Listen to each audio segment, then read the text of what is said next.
കസേരകൾ നിറയോ? എന്തായാലും അറിയാം. ഉറപ്പാണ്. അതെന്താ അത്ര ഉറപ്പിക്കാൻ കാര്യം?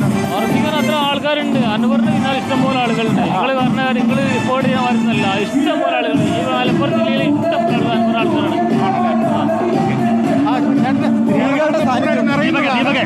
നമ്മളെ ഒരുപാട് ആൾക്കാർ ഒരു വനിതാ പ്രവർത്തകർ നിൽക്കുന്നുണ്ട്. അവരുടെ ഒരു പ്രതികരണം നോക്കാം. വനിതാ പ്രവർത്തകരെടുത്ത് പോയപ്പോ അൻവറിന്റെ വീട്ടിലെ ജോലിക്കാരായിരുന്നു അന്ന് അവിടെ ഉണ്ടായിരുന്നത്. അല്ലാത്തൊരു ചോദിക്കല്ലേ? എവിടെയാ? നാടെവിടെയാ? ആണോ? എന്താ ഇപ്പം PV അൻവറിന് ഈ ഒരു പരിപാടിയിലേക്ക് വരാൻ കാര്യം എന്താ? ഞാൻ ചൂരൽമലയിലെ 1.5 മാസമായിട്ട് ഉരുൾപൊട്ടിയ സ്ഥലത്തായിരുന്നു. അവിടെ നിന്ന് ഞാൻ ഇന്നലെ വീട്ടിൽ വന്നു. അപ്പോഴാണ് ഇന്ന് വാർത്ത കണ്ടത്. ഇപ്പൊ രാവിലെ തൊട്ട് TV വെച്ചു, എല്ലാം ഞാൻ പകർത്തി, എൻ്റെ മൊബൈലിലുണ്ട്. അപ്പൊ എനിക്ക് തോന്നി സാറിൻ്റെ അവിടെ വരണം, കാണണം. സത്യമുണ്ടെങ്കിൽ അദ്ദേഹം ആണ് എന്ന് എനിക്ക് മനസ്സിലായി. ഏതെങ്കിലും രാഷ്ട്രീയ പാർട്ടിയുടെ ഒക്കെ ഭാഗമായിട്ട് എനിക്ക് ഇഷ്ടമല്ല രാഷ്ട്രീയം. എനിക്കില്ല രാഷ്ട്രീയം, ഇല്ലാത്ത രാഷ്ട്രീയം. അതാണ് എൻ്റെത്. എൻ്റെ രാഷ്ട്രീയം മേലെയുള്ള ഒരൊറ്റ ആളുള്ളൂ. എന്താ ഇപ്പൊ PV അൻവർ ചോദിച്ച ചോദ്യങ്ങൾ അങ്ങനെ തന്നെ നിൽക്കുന്നു, അതിന് ഉത്തരവില്ല എന്നുള്ളത് കൊണ്ടാണോ സപ്പോർട്ട് ചെയ്യുന്നത്? സപ്പോർട്ട് ചെയ്യുന്നു, തീർച്ചയായിട്ടും. അതിൻ്റെ ഉള്ളിൽ സത്യമുണ്ട്. അദ്ദേഹത്തെ സത്യം കൊണ്ടാണ് വന്നിരിക്കുന്നത്. അത് മനസ്സിലാക്കുന്ന ഞാൻ, എനിക്ക് തോന്നി ഇവിടെ വരണമെന്ന്. അദ്ദേഹത്തെ കാണണം, സംസാരിക്കണം. ചൂരൽമലയിലേക്ക് എനിക്ക് ക്ഷണിക്കണം. ചൂരൽമലയിലേക്ക് ഒറ്റ കാര്യം കൂടി ചോദിച്ചോട്ടെ. ഇനിയിപ്പോ PV അൻവർ ഇതൊരു രാഷ്ട്രീയ പാർട്ടിയായി പ്രഖ്യാപിക്കുകയാണെങ്കിൽ, ഇതുവരെ രാഷ്ട്രീയത്തിൽ ഇല്ലെന്നല്ലേ പറഞ്ഞേ, ഒരു രാഷ്ട്രീയ പ്രവർത്തകയായിട്ട് പ്രവർത്തനത്തിന് ഇറങ്ങും. അതാ രാഷ്ട്രീയ പാർട്ടി പ്രഖ്യാപിക്കുകയാണെങ്കിൽ പ്രവർത്തകയായിട്ട് ഇറങ്ങുമെന്നോ പറയും. കട്ടൻ ഫാനാണ്, കട്ടൻ ഫാൻ അല്ലേ? കട്ടൻ ഫാനാണെന്ന് പറയാം. അതെ. ആളുകൾ കൂടുതൽ ആൾക്കാരുണ്ട്. ഈ ആളുകളൊക്കെ ജമാഅത്തെ ഇസ്ലാമിയുടെയും SDPയുടെയും ഒക്കെ പ്രവർത്തകരാണെന്നൊരു ആക്ഷേപം ഉന്നയിക്കുന്നത്. അങ്ങനെ ഉന്നയിച്ചതുകൊണ്ട് ന്യൂനപക്ഷ സമുദായത്തിന്റെ ഒരു പിന്തുണ അൻവറിന് കിട്ടാതിരിക്കുന്നു. ഇന്നിപ്പോൾ അൻവർ തന്നെ രാവിലെ പറഞ്ഞൊരു കാര്യമുണ്ടായിരുന്നു. ഒരു മുസ്ലിം വിഭാഗത്തിൽപ്പെട്ട ഒരാളെ ഇടതുപക്ഷത്തെ പിരിഞ്ഞു പോയി കഴിഞ്ഞാൽ അവൻ ചുഴാപ്പിയായും, ഹൈന്ദവനാണെങ്കിൽ അത് സംഘിയായും, ക്രിസ്ത്യനാണെങ്കിൽ അത് ക്രിസംഖിയായി, ആ രീതിയിൽ ചാപ്പ കുത്തുന്നു എന്നുള്ള. അങ്ങനെയാണെങ്കിൽ ഈ പറയുന്ന ആളുകളൊക്കെ വർഗീയവാദികളാണോ, ശക്തരായവർ വർഗീയവാദികളാണോ എന്നൊരു ചോദ്യം അദ്ദേഹം മറുത്തു ചോദിക്കുന്നു. ഇന്നലെ MP ഗോവിന്ദ മാഷൊക്കെ മാധ്യമങ്ങളെ കണ്ടപ്പോൾ ഇതുമായി ബന്ധപ്പെട്ട ചോദ്യങ്ങൾക്ക് ആ അർത്ഥത്തിൽ കൃത്യമായ ഒരു ഷാർപ്പ് മറുപടി പറഞ്ഞിട്ടില്ല. സ്വാഭാവികമായും അതുകൊണ്ട് തന്നെ ഇവിടെ വരുന്ന ആളുകൾക്ക് എത്രത്തോളം അങ്ങനെ ഒരു പശ്ചാത്തലമുണ്ട് എന്നുള്ളൊരു പ്രധാനപ്പെട്ട ചോദ്യമാണ്.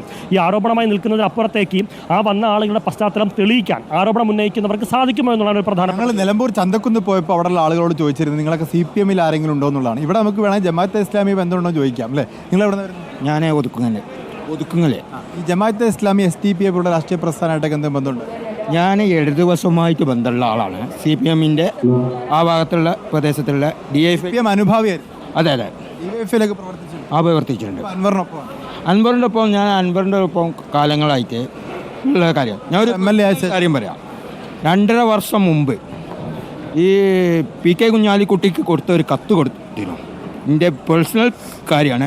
ആ കത്ത് കൊടുത്തപ്പോൾ ആ കത്തിന് മറുപടി തന്നിട്ടില്ല. PK കുഞ്ഞാലിക്കുട്ടിക്കാൻ കൊടുത്തിട്ടുണ്ട്.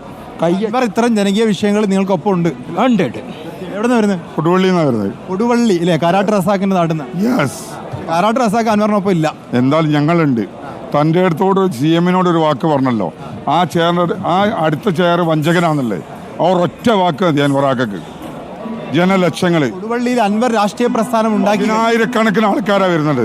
കൊടുവള്ളിക്ക് ഒരു പ്രത്യേകത ഉണ്ട്. PTI റഹീമിനെ പോലെ, കാരാട്ട് റസാഖിനെ പോലുള്ള സ്വതന്ത്രന്മാരെ പിന്തുണച്ച് പരിചയമുള്ള നാടാണ്. അപ്പോൾ അതുകൊണ്ട് തന്നെ സ്വാഭാവികമായിട്ടും കാരാട്ട് റസാഖിനെ പോലെയുള്ള ആളുകളെ പിന്തുണച്ച കൊടുവള്ളിക്ക് അൻവറിനെ പിന്തുണയ്ക്കാൻ ബുദ്ധിമുട്ടുണ്ടാകും. ഒരു ബുദ്ധിമുട്ടുണ്ടല്ലോ. 1000-10,000കണക്കിന് ആൾക്കാർ ഇപ്പം റെഡിയാണ്. എത്ര ആൾ? ഇപ്പം 1000കണക്കിന് ആൾക്കാർ വന്നുകൊണ്ടിരിക്കുന്നുണ്ട്. 2-3 ബസ് ഞങ്ങൾ വന്നപ്പോൾ കൊടുവള്ളിയിൽ നിന്ന് ബസ്സിൽ വരുന്നുണ്ട്. കൊടുവള്ളി എന്ന് പറഞ്ഞാൽ എങ്ങനെയാ അവിടെ വരുന്ന ആളുകളൊക്കെ രാഷ്ട്രീയ പശ്ചാത്തലം? LDF ചായവുള്ളവരാ. ഇടതുവശം എന്താണ്? ജനങ്ങളെ പറ്റിക്കലല്ല, ജനങ്ങൾ നല്ല രീതിയിലേക്ക് കൊണ്ടുവരാം. ഇതൊരാള് ഈ കൊടുവള്ളി എന്ന് വരുന്നുണ്ട്. ഒരു ചോദ്യം കൂടി ചോദിക്കാം. അൻവറിനൊപ്പം ഉള്ളതൊക്കെ സ്വർണ്ണക്കടത്തുകാരാണെന്നാണ് പറയുന്നത്. അൻവറിനൊപ്പം ഉള്ളവർ സ്വർണ്ണക്കടത്തുകാരാണെന്നാണ് മുഖ്യമന്ത്രി പറഞ്ഞത്. അതൊക്കെ പറഞ്ഞോട്ടെ. ആ മുഖ്യമന്ത്രി 40 വർഷം അത് പറഞ്ഞുകൊണ്ട് മുഖ്യമന്ത്രി തെളിയിക്കണം. അൻവറിന്റെ ഏതെങ്കിലും ഒരു ചോദ്യത്തിന് മുഖ്യമന്ത്രി മറുപടി പറഞ്ഞിട്ടുണ്ടോ? എവിടുന്നാ വരുന്നതാണ്? ഹലോ, പറഞ്ഞോളൂ. എവിടുന്നാ വരുന്നത്? ഞാൻ വന്ന മഞ്ചേരി തന്നെയാണ്. മഞ്ചേരി തന്നെയാണ്. അൻവറിന് എന്തുകൊണ്ടാണ് പിന്തുണ കൊടുക്കുക? അൻവറിനുള്ള പിന്തുണ എന്തുകൊണ്ടാണ്? ഞങ്ങൾ തീർച്ചയായിട്ടും ഈ കമ്മ്യൂണിസ്റ്റ് ഭരണം വളരെ ദുർബലമായ ഭരണമാണ്. ഈ രാഷ്ട്രീയത്തിൽ ആഭ്യന്തര കളിയും പോലീസ് കളിയും ജനങ്ങളെ ബുദ്ധിമുട്ടാക്കുന്ന കാര്യങ്ങളാണ് ഇപ്പോൾ ചെയ്തുകൊണ്ടിരിക്കുന്ന പിണറായി സർക്കാർ.